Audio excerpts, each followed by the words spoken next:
Hello, hello, hello, everyone out there. I want to say happy Father's Day to the fathers out there.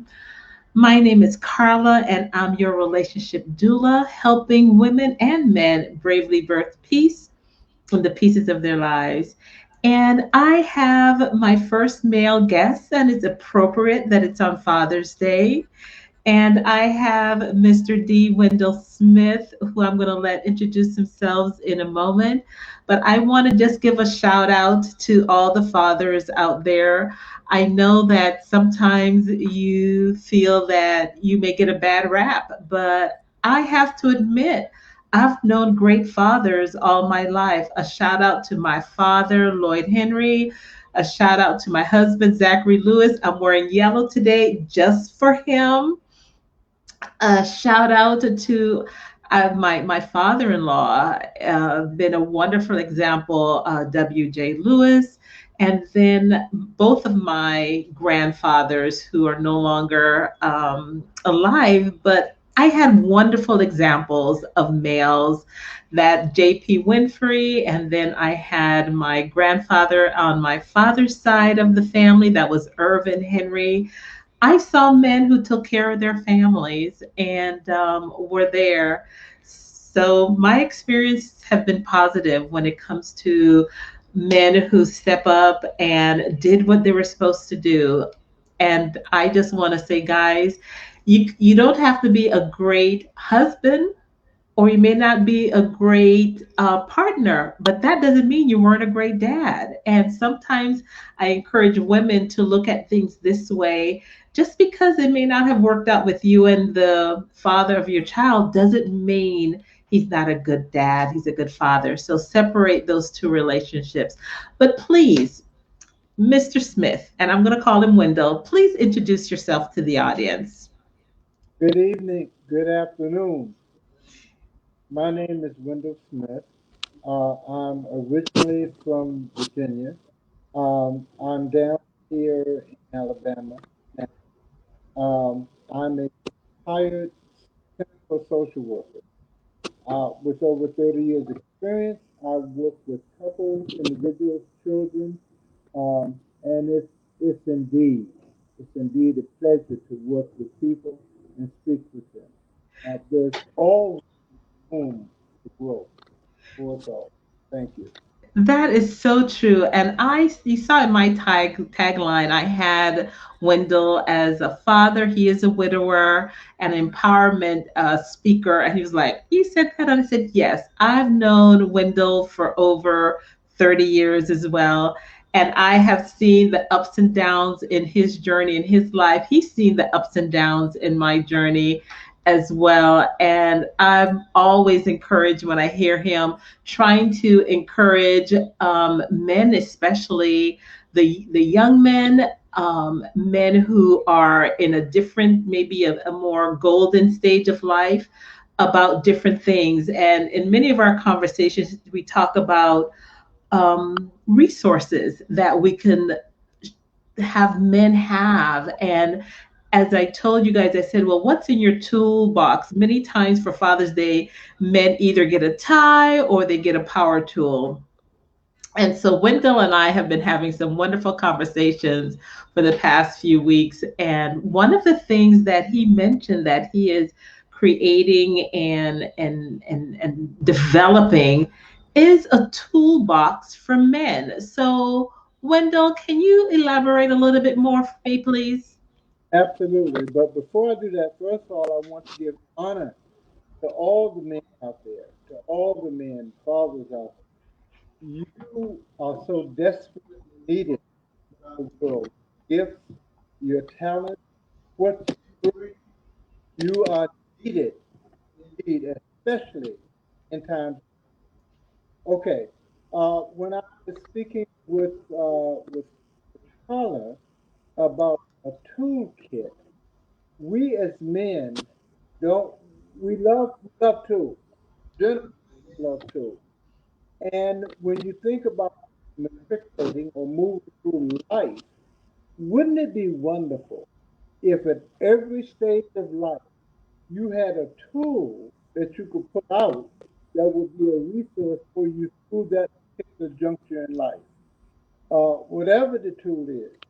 And today I'm only two tools specific, um, that have been a tremendous asset for me, tremendous asset. The second one would be a little more difficult for people to grasp, but we can talk about it. Yes. The first tool is a Bible.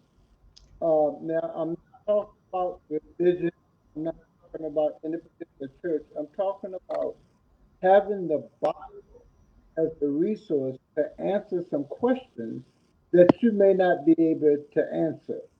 When I was married, one of the most difficult times for me was sometimes my wife or my children would ask me that I would not have answers to. And as a man, maybe not you, as a man, that bravado may have risen up. And I couldn't say I don't know. I Mhm. just couldn't say that because, we know everything.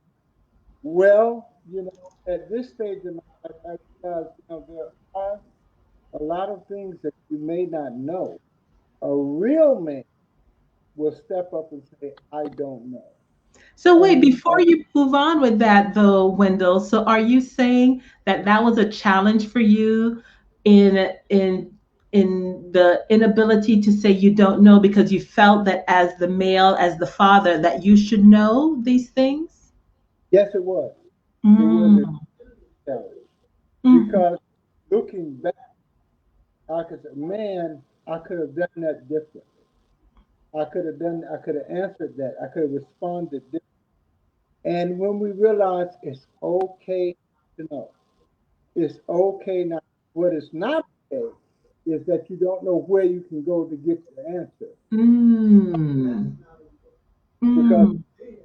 I think as wife or girlfriend, whatever significant other is, or whoever it is, it's important to be able to be transparent.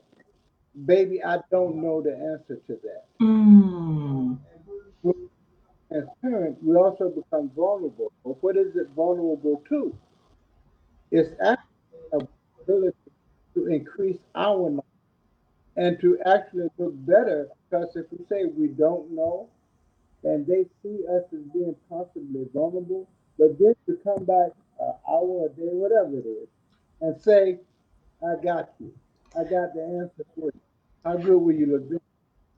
So I like that. So you are a man of faith and you are saying then the Bible you have found is a great source of information, especially for a young man who is moving on in their life and then may add somebody else as a partner to be the source of wisdom for you. Is that what you're saying?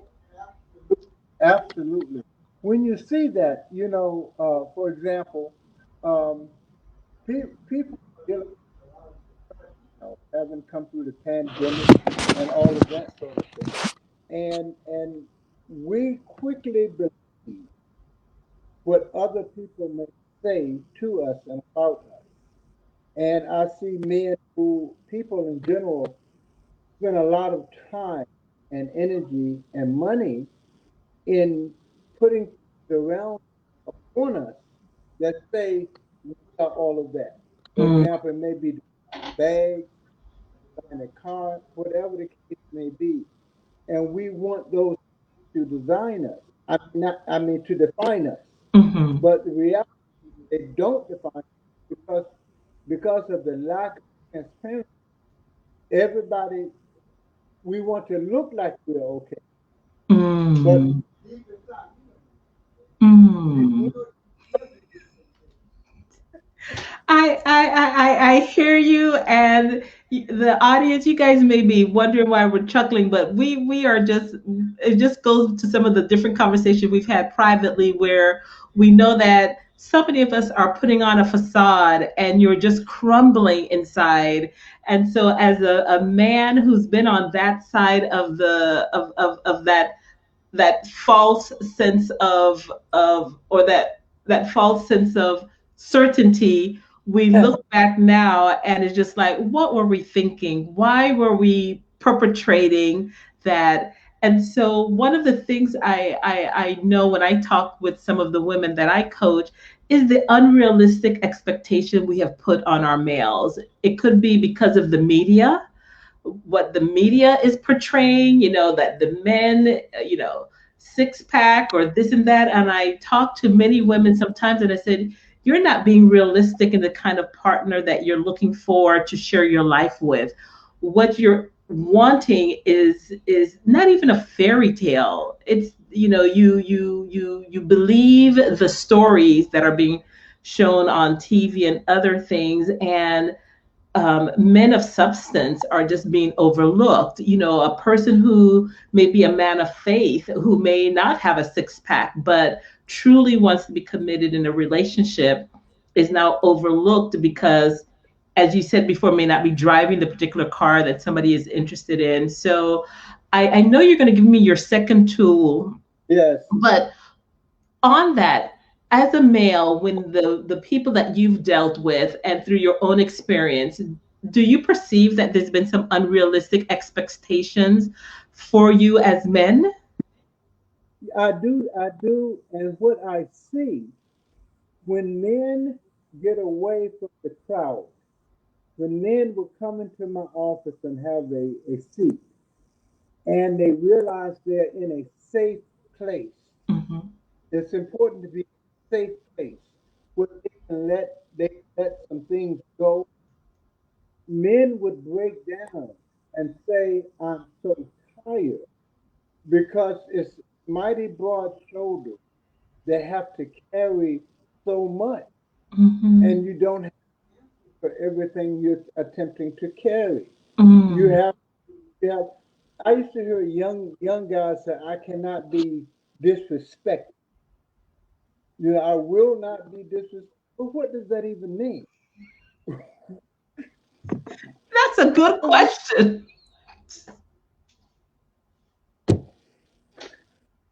Anyway, and when we were sitting in my office, I've seen men cry. I've seen them cry because the load is too heavy. Yeah. What has happened? Society has put us in a situation where we're actually in direct competition with our women, the very women we say we love. And Mm-hmm. how is that? The women have college degrees. The women have professional jobs. Companies hire them because they can kill two birds with one stone. Mm-hmm. But that stone knocks men out of that same box. Mm. How does this man go home to this woman who's checking all the boxes off, and he's not able to get any boxes checked? What Mm. is that like at entertainment? What Mm. is there? Women, as you know, they are setting aside the traditional roles. No problem with that at all for me. Mm-hmm. None, you don't want to cook, clean. I have no problem with that. Mm-hmm. But let's have a conversation about what the roles are. Mm-hmm. What are we expecting from each other? Throw the definition of roles on the table. But Mm-hmm. what do you expect from me, this relationship, and what am I expecting from you? I Beyond that, go because ahead, please. I love that, because when you were saying, the other thing that came to my mind when you say that, yes, we're now competing with our males, because now the same job they can get female plus minority when they hire the female, and so the male is left out.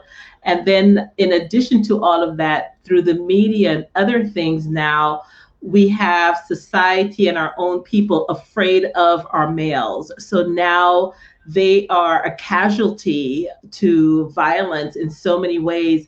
I still remember when I worked in DC and I worked in a particular area.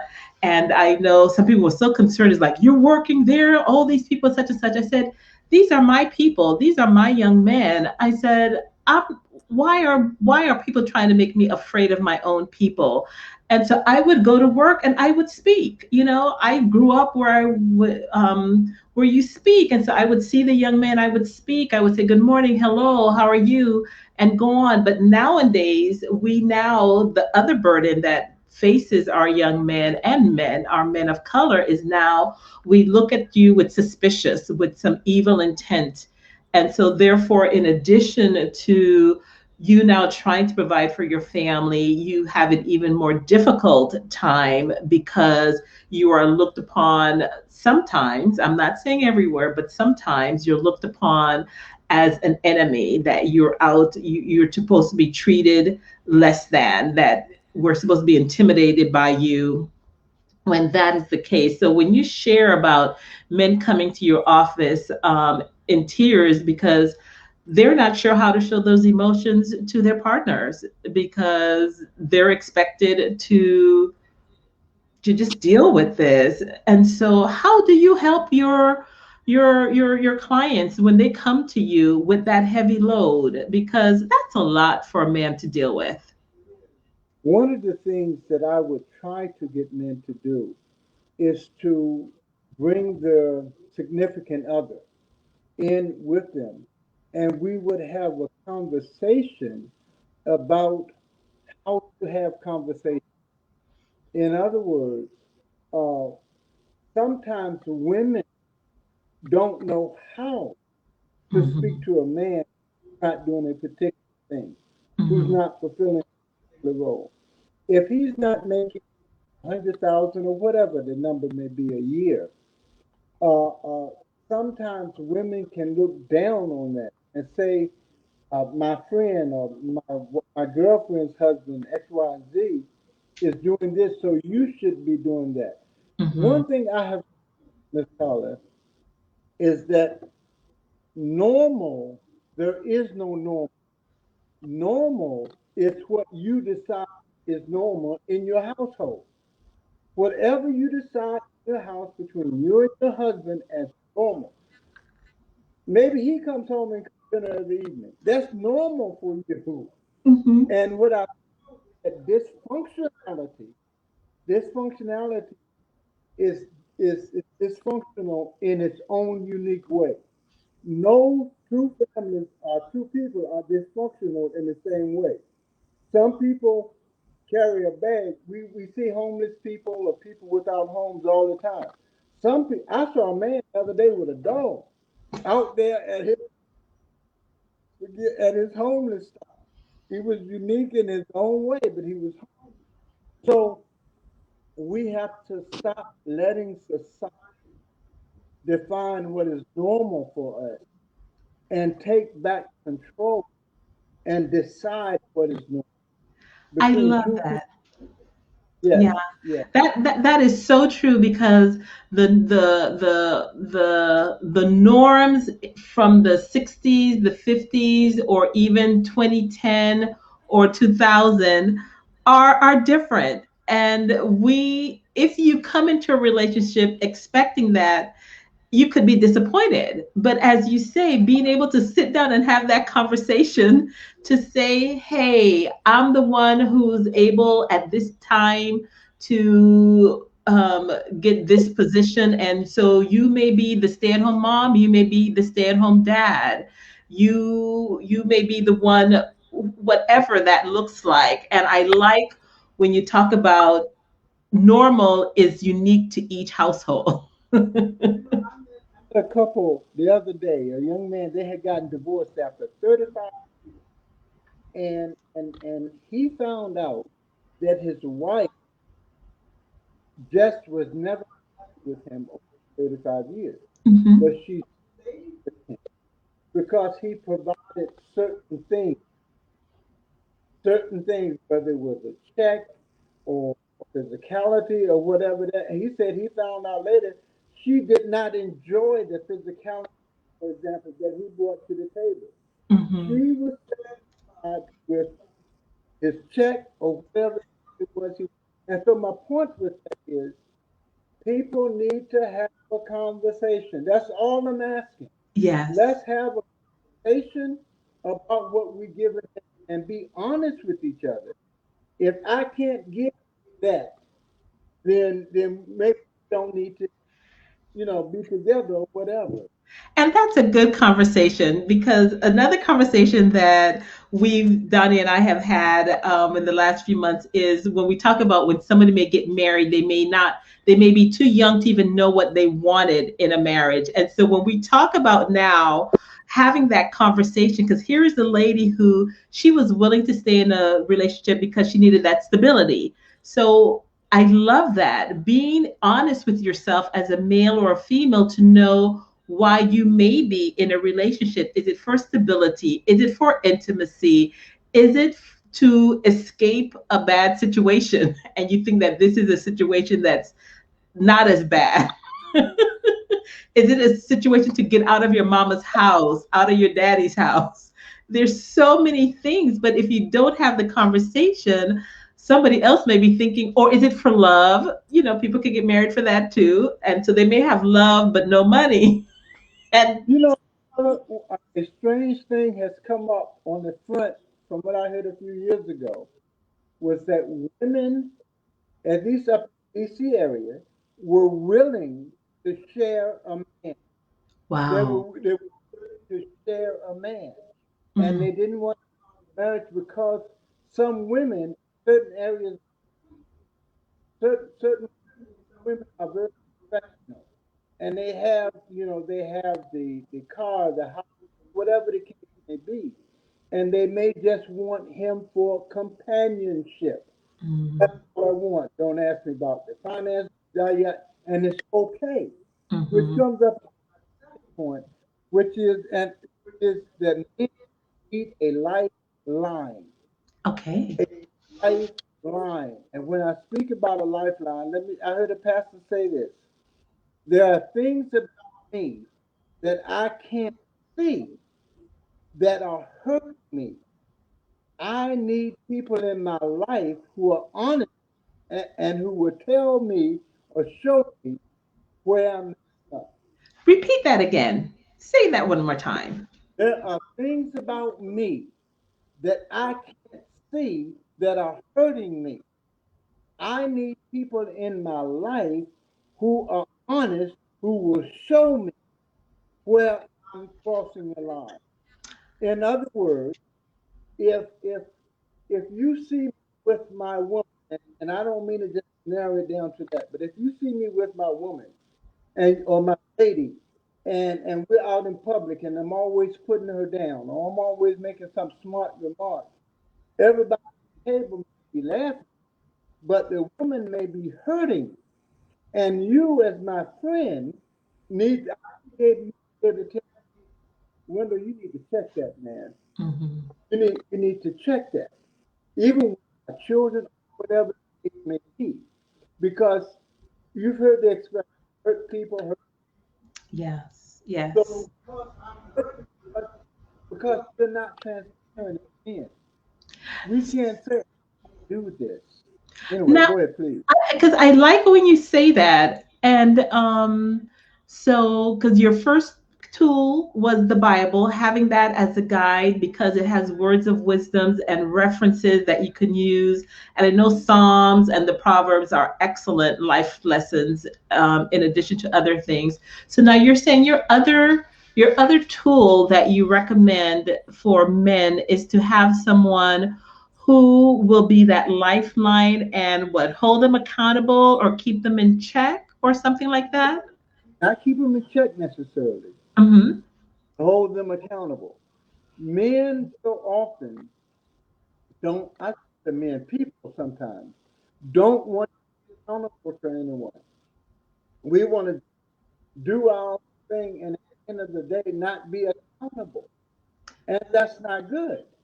That's But how does a person get someone to be accountable? Because again, in our society now, where people may be far away, and so you may not have your boys or your homies or people who know you like that there with you. So I'm just trying to see how we can have that accountability. I think it's wonderful. It is necessary. So show me how this could work, please, Wendell. the way that works is, first of all, you have to be honest with your friends. You have to be honest with your friends and who your friends are. Mhm. I Some of the athletes or some of the stars, you see, they always travel with an entourage, right? Mhm. And most of those people are just yes. You want to Mhm. do? Yeah, you look great. Yeah. Oh, you strong. Oh, you come strong. Oh, you look good in that. You're like watching someone who is. No, I'm not gonna go there. But anyway, uh, so we need people around us that will be honest with us. And Okay. that begins with being honest with yourself. Being honest with yourself. You know, we the Bible, for example, the Bible says, look in the mirror, and we are quick to forget that it's what we see in the mirror. You look in the mirror, and the mirror is a reflection. Then you make a decision that I do look at the mirror. I do Mhm. look at the mirror. Just when you step out in public, man, boy, you know, Okay, so I like what I'm hearing in for our men because often, as you said before, sometimes you carry that weight by yourself, and I like because there's a scripture that says, I think it's Galatians. It says, "Bear one another's burdens, and thus fulfill the law." So you are saying for a man in this day and age, it is essential for you not to have just a posse or a yes man. Yes, it's like, okay, whatever you say is good, but someone who, well, because it may go back to, though, Wendell, what their goals are. And so having that person hold them accountable for what they want, if what they want with their wife or their partner is peace in the home. Because you and I have talked about that and how, it's challenging for a man or anyone to come home and it not be a place of sanctuary for you. So, this is just that part of that is that we don't always have goals. mhm, And because we don't have goals, in other words, where do you want to be? mhm, What day to be like? And what if we selected our friends based on goals that we have? mm, You know, mm, be I want to be a millionaire. mhm, You know, I want to be a millionaire. Why would all be homeless? Because, I mean, you mean I don't have anybody in my friendship group that's going to hold me accountable enough to say you don't need to buy that burger. You need to go home and make a peanut butter sandwich today. mhm, So I need somebody that's going to say to me, so I can say to them, Daquan, I want a peanut butter sandwich. I want a steak. And Daquan said, look at your goal, man. wow. Look at your. So then it's choice. Okay, but it's a choice based on sound advice, sound care. You know, we I don't hear love going around a lot now. I Mhm, love. I mean, people got a misinterpretation of love. And the reason I say interpretation, I had a friend of mine, and she said her husband would send her flowers every week, mm. send her flowers, and she said, "I hate flowers. I couldn't go flowers. I want him to come home with dishes or grass or something.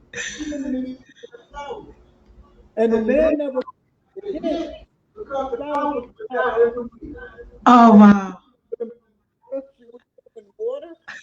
So I'm saying, if I'm saying I love a person and I'm sending them what I want them to have, and for them to take that as love, it's a false Mm, narrative. mhm. Because what she really wants me to come on grass. So I'm Ah, giving. And then at the end of the week, I say, "Why you don't love me? Why do Oh, you?" And there's an argument.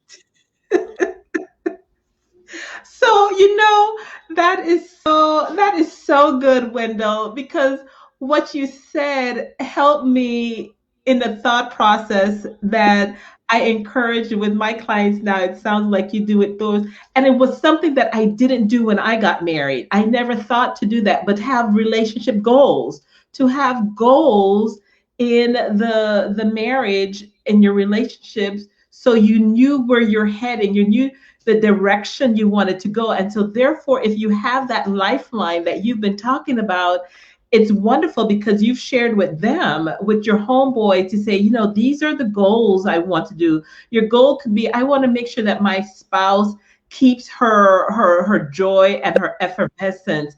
And so, what do I have to do in order to keep that for her? And it could be that, oh, I may help out doing this, or I may not Yes, do that, whatever that looks like. But having goals in a relationship, I what happens, Carlos, when you have that conversation and you're honest with each other, you're honest with each other, and you can say, "Baby, it's not working. It's not working," and she can say, "Baby, you're right. It's not." Dap it up, we put it up, and we can make some steps. But why can't we do that?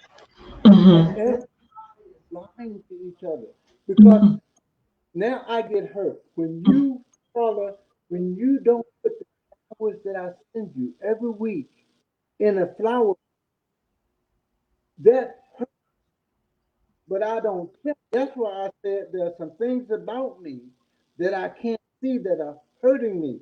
I don't see that you're not putting them flowers in the flower pot. It's hurting me.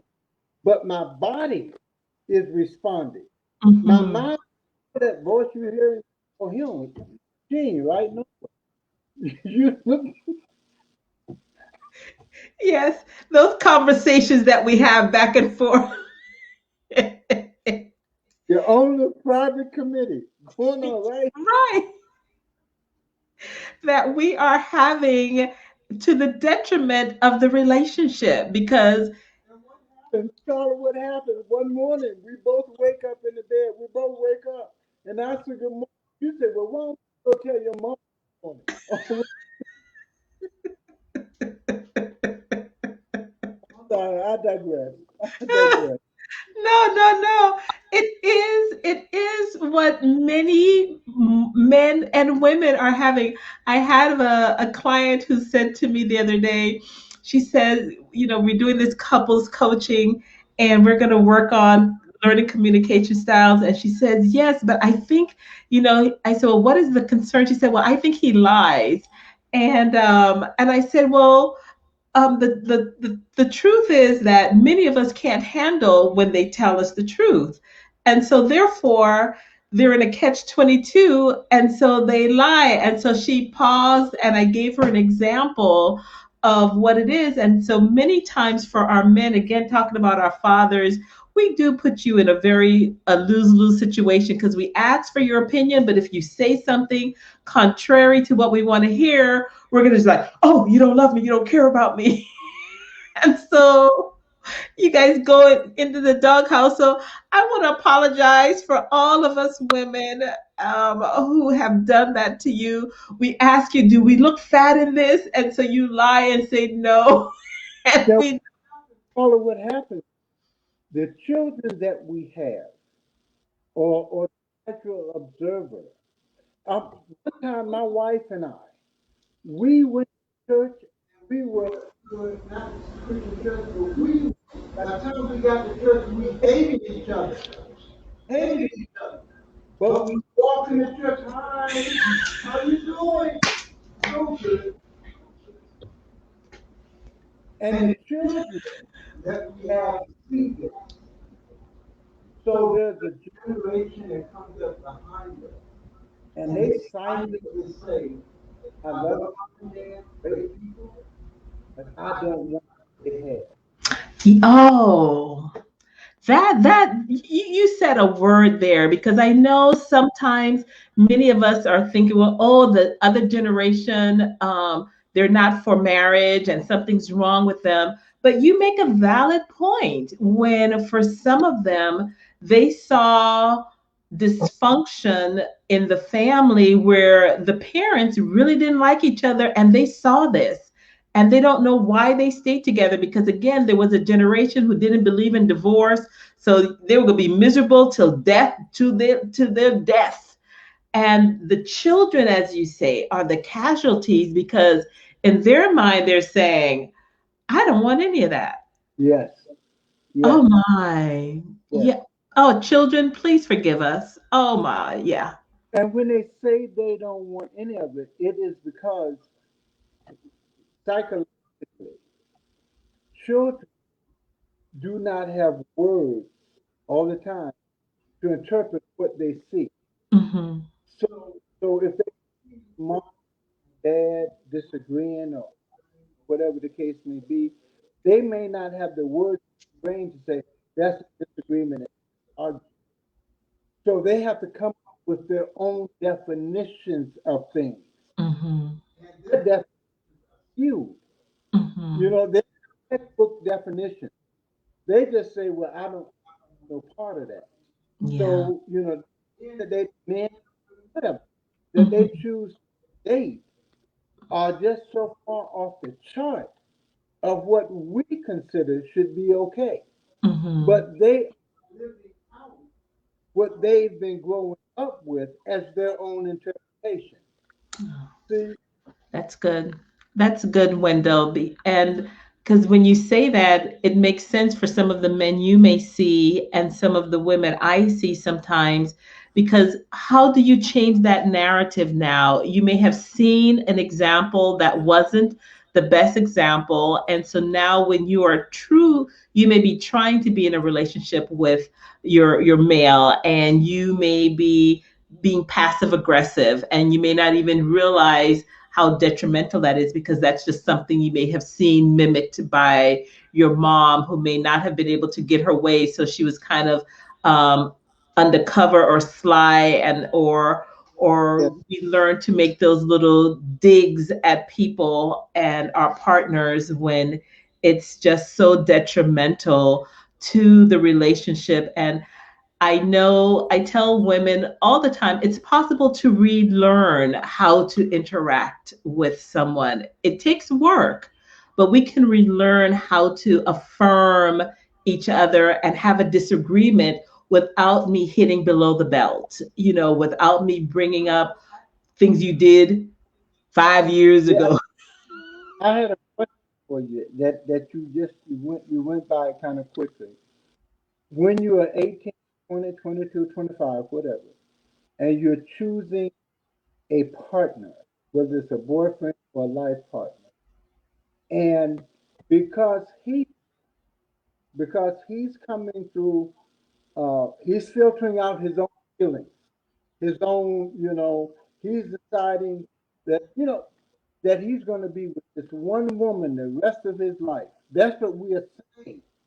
That we expect this man to be with this woman the rest of his life, and all of a sudden there's a woman at work that's talking about I'm willing to share whatever the case may be.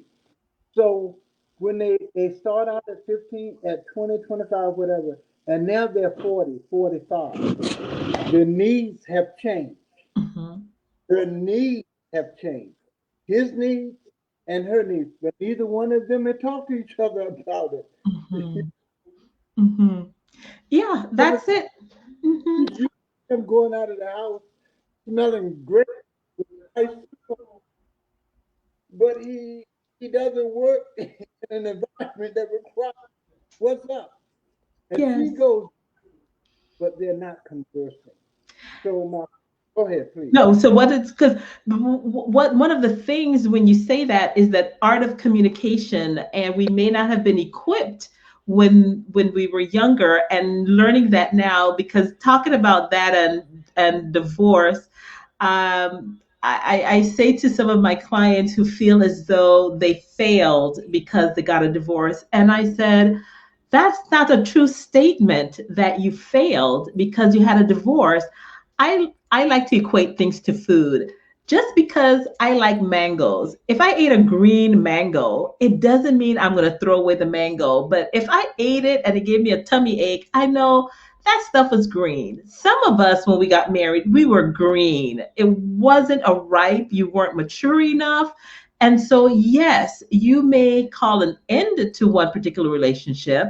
It doesn't mean that once you're matured, that you can try that mango again and find yourself in a very fulfilling relationship. But I know that some people perceive that once they make a commitment, they're going to stick with it, even though they're miserable. But that's a whole nother conversation.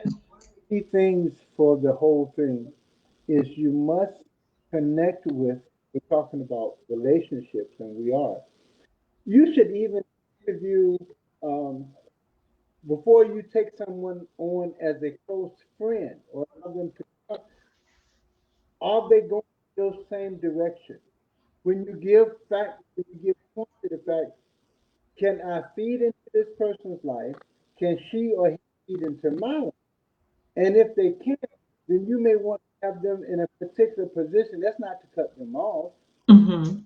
To say, for these seated conversations, because you and your wife, your girlfriend, anybody you're in with, you're going to have the conversation. There's And no way so, around.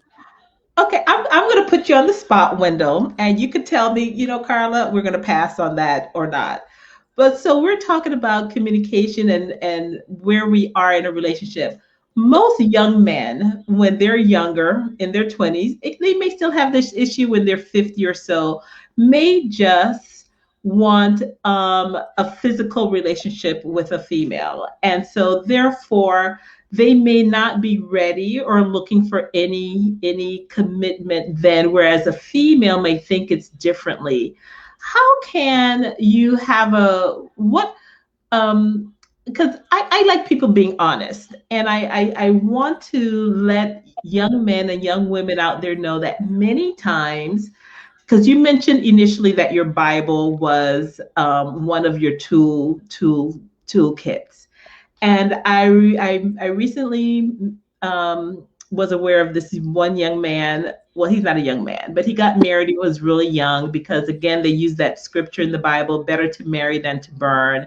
And they were so young. They were curious, may have gotten involved that way, and then have been married for the past 20 years and miserable because, again, they weren't ready for that. But because of a youthful indiscretion, um, the pressure around them said, "Oh, you must marry." And so now they got married, but now they were miserable. And so finally, they've gone their separate ways. So how do you navigate for a young person to let them understand that, yes, for those who believe in the Bible, we want to, for those who believe that intimacy should be only for those who are married, but sometimes people do some exploration outside of that. But then to make a lifetime commitment, it's just for a young man, a young man, a young woman. How do you handle that? Because I know you had sons. How do you have those conversations? It's a word that's very prevalent among women, especially but men. It is shame. Mm, We cannot handle the shame of a failed relationship. And because we can't handle it, we force ourselves to stay into non-functional positions. And what happens with the shame and being forced to stay in or choosing it, there's an animosity that builds up in us. There's an angst, as it were, that builds up in us. And one day you just kick it off and say, I can't take it anymore. I mhm, can't take it anymore. mhm, We There's a text in the Bible that says, and I like to bring it further, it says, it's in Ecclesiastes. because the executions of God, the judgments of God, are not executed speedily, it is in the hearts of men to continue to do wrong. So, Mm. as men, sometimes we may step out and have the one affair Mhm. and, and whatever, and because we get away with it in our mind, we tend to allow that to be our comforter. You know, that new lady, and what there's a movie that's tremendous. The name of the movie is Fences. It's Mm. watch every couple movie. What happens? Denzel have gets a girlfriend on the side, and she messes with not now. Forgive that. She gets pregnant and has a baby, Mhm. and he tells his wife, "She makes me feel so good that I will not give her up."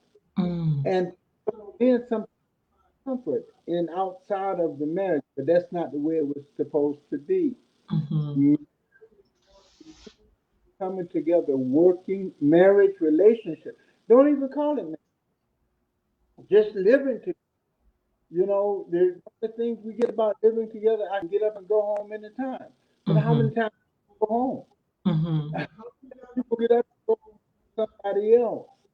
So yeah, I think it comes back to people have to be honest with each other and transparent.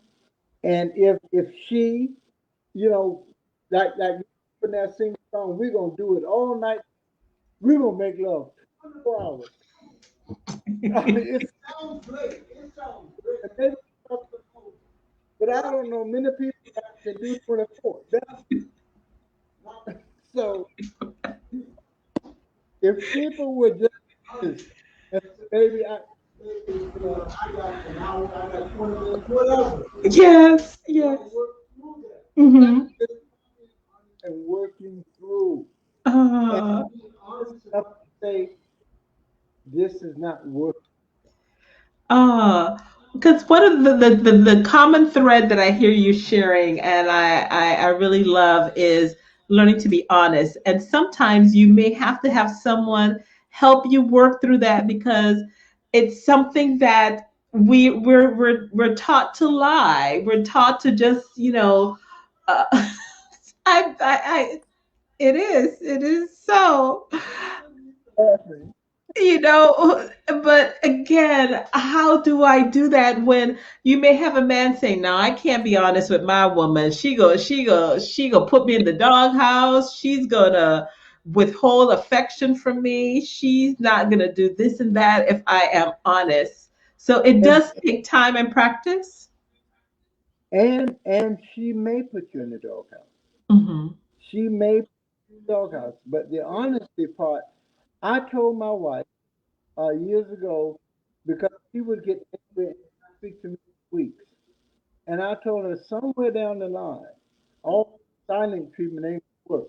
I ain't Mm-hmm. gonna kick, keep it Mm-hmm. up. I ain't gonna. And sure enough, later on, she would get mad and not speak. I'd be glad.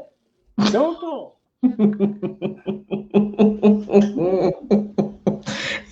You sound like that introvert who we think they're giving us the silent treatment. This is pretty good. We don't mind that. But I love your honesty and your transparency with that.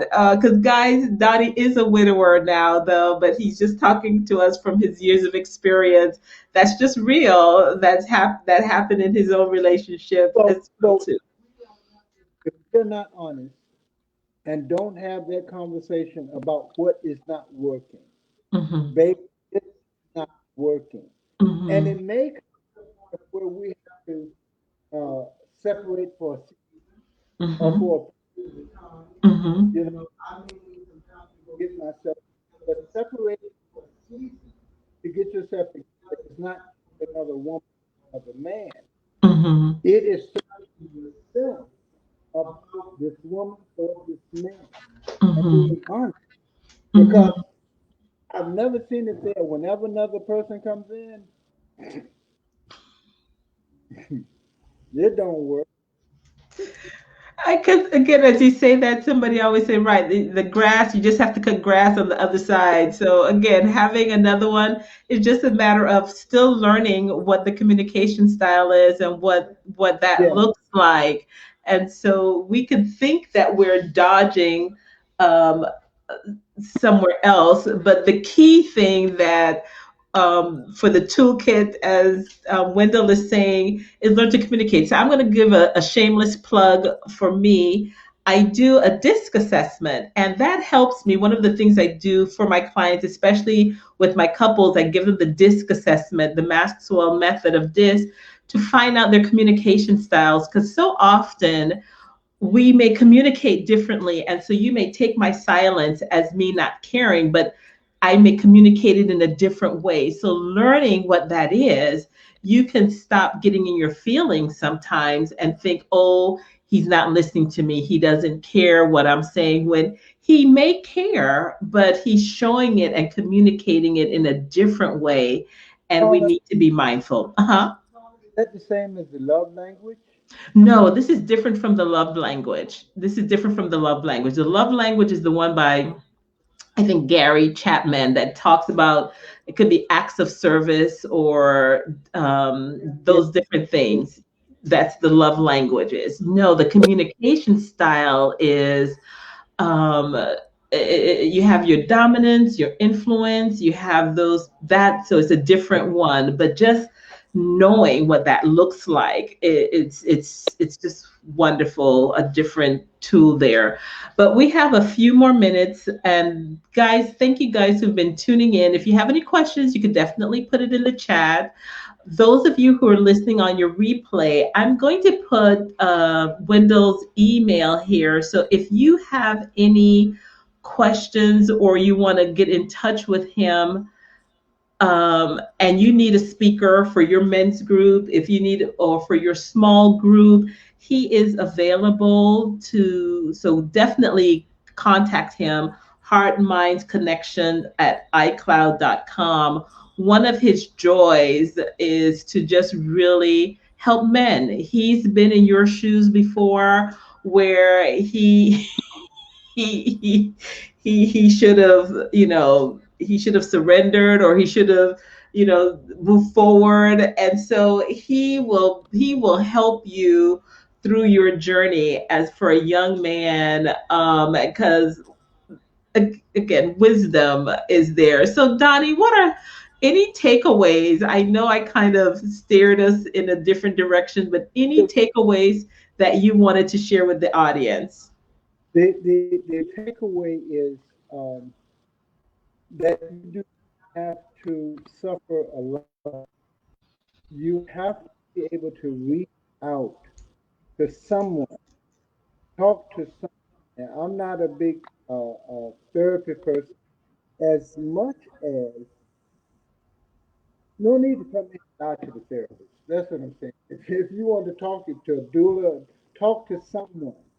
Do not suffer alone, because real quick, whatever your mind is thinking, your body is going to feel. Mm. That we suffer through are because of our mind, our mental state. Don't do it, because it will suffer. So talk to someone and be honest with yourself, and use the lifeline as the one of where you talk to someone, please. Yes. That's it. Thank you, Carla. Oh, and I love when you said that, especially when you talk about that last piece, how it can create sickness and illness in your body. And many of our people in our African American community with hypertension who stroke out are men who, with that heavy burden that they feel that they have, when you don't talk and release some of that to others. We want you guys to be around. And I joke with my husband and say, yeah, I'm paying my premiums for my his life insurance. But the bottom line is we don't want y'all to stroke out. So Dottie, you made such, I mean, Wendell, you made such a good point with our when we don't get to release this frustration with someone, and if it's a therapist, if it's a coach, if you have a friend, a male friend, or someone who you can release that to, they may not give you any advice, but you're able to release that pressure valve in your spirit so that your health isn't compromised, because that is a serious thing, Donnie, and I'm so glad you did bring that up. Real quick, I want to share, and it's gonna be real quick. The when we are angry, we don't know what we will do. The prison is full of people who say, "How did that happen? How did that happen?" Fit of anger, you can hit, you can push, anything can happen. So please, like Carla is saying, hit that release there, whatever it is, let it out, let it off. Thank you. And I want to say this as we just wrap up. And he said about that release valve. Many times that road rage and our young men and women, because you don't release that valve, we end up in the prison system, and it's not worth it. It's not worth it to release that anger in such a way that it costs you your freedom. And you may think you don't want to spend the money on a therapist, on a coach, on a psychologist, if it will keep your peace of mind, which is more valuable than anything else, where they may give you some tools on how to communicate and interact better with your partner, with your children, with your loved ones, so that you may be alienated from your family right now because of your inability to communicate in such a way that people may not want to be around you. So it's so important to reach out to someone and be able to let them hold you accountable. As Wendell talked about what's in the toolkit. He has his Bible, because that's a source of information and strength and guidance for him. And then having a person as a lifeline to hold him accountable. When there, go ahead, Wendell. Oh yes, Oh. yes. So, anyway, guys, thank you so much for following and listening in. We're gonna have it here on Facebook, but we're gonna also upload it onto my YouTube channel, Coach Carla Henry Lewis. But if you want to get in touch with D. Wendell Smith, his email is heartmindconnection@icloud.com. Feel free to tap into his wisdom. He'll share his ups and downs, his wins, and his lessons learned in life. And you'll have a good chuckle with him, but you will come away feeling empowered to tackle relationships and life again and love. And you may have to reintroduce yourselves to your children or your former partner just to say, hey, I'm sorry. This is the new me. Let's move forward in this. So, thank you again, fathers. Please enjoy your Father's Day today and know that we see you, we love you, we value you, and we may not say it often, but we do. You're integral part of our lives and our community, and we want you to know that and know that you are valued.